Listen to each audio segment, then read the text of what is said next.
আসলাম এক অসহায় মেয়ের কাছে। আমরা শুনবো তার জীবন কাহিনী। আসসালামু আলাইকুম। ওয়ালাইকুম সালাম। আসসালামু আলাইকুম। ওয়ালাইকুম আসসালাম। হ্যাঁ আপু, কেমন আছো? আলহামদুলিল্লাহ ভালো। আপনারা ভালো আছেন? আল্লাহ তালা খুব ভালো রাখছে। হ্যাঁ, আর তোমার নাম তো ঋতু না? হ্যাঁ, আমার নাম ঋতুমণি। ঋতুমণি, অনেক সুন্দর কিউট নাম, কিন্তু হুম, কিউটের সাথে ভবিষ্যৎটা কিউট হয় নাই না?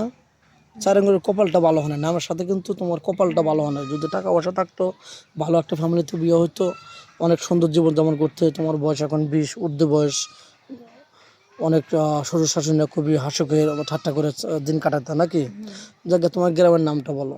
আমার গ্রামের বাড়ি হচ্ছে গাইবান্ধা। গাইবান্ধা হলো থানা না? হুম। যাই হোক, গাইবান্ধা হচ্ছে থানা, রংপুর ডিস্ট্রিক্ট মনে হয়। যে যাই হোক, তোমার ফ্যামিলিতে কে কে আছেন?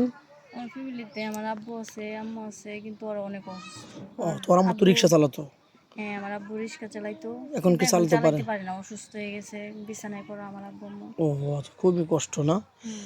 আচ্ছা, তুমি অনেক অনেক সুন্দর। তুমি স্কুলে লেখাপড়া করার সময় কেউ তোমাকে ভালোবাসার প্রস্তাব দেয় নাই? না, দেয়নি। কেন কেন? তুমি তো অনেক সুন্দর, কেউ ভালোবাসার প্রস্তাব দিল কারণ না? আমরা অনেক গরিব। জানে যে টাকা পয়সা নাই, শুধু ভালোবাসা লাভ নাই, আর কিছু দিতে পারবে না নাকি? হুম।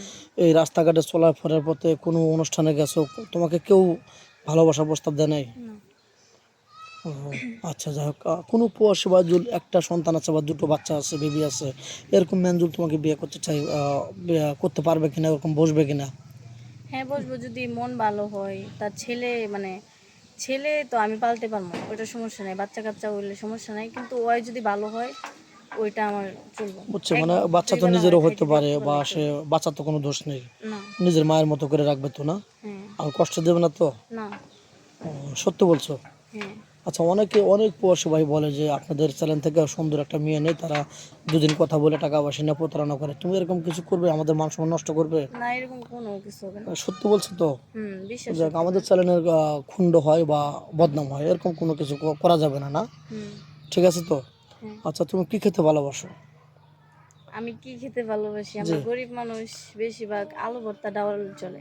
ও আচ্ছা, ডাউল আলু ভর্তা হলে আমি খুশি, আসছে বেশি হ্যাঁ, কিছু চাহিদা নাই। তাই হলেই চলবে। আচ্ছা, কি রান্না করতে ভালোবাসো? তুমি কি রান্না বাড়া সব পারো?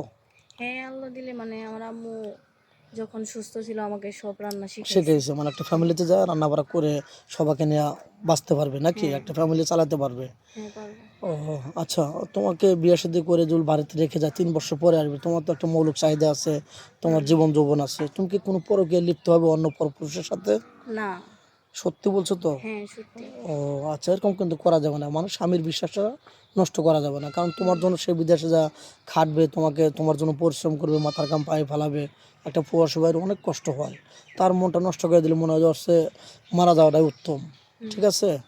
দেখে তোমার ফোন তো নেই নাকি, না, আছে? আমার ফোন নাইকা। আচ্ছা, মেয়েটার কোনো ফোন নেই, আমাদের নাম্বার দেওয়া থাকবে, স্কিপ আর বাড়াতে চাচ্ছি না। ইমো হোয়াটসঅ্যাপ আছে, কেউ ভিডিও কল দেবেন, অডিও কল দেবেন।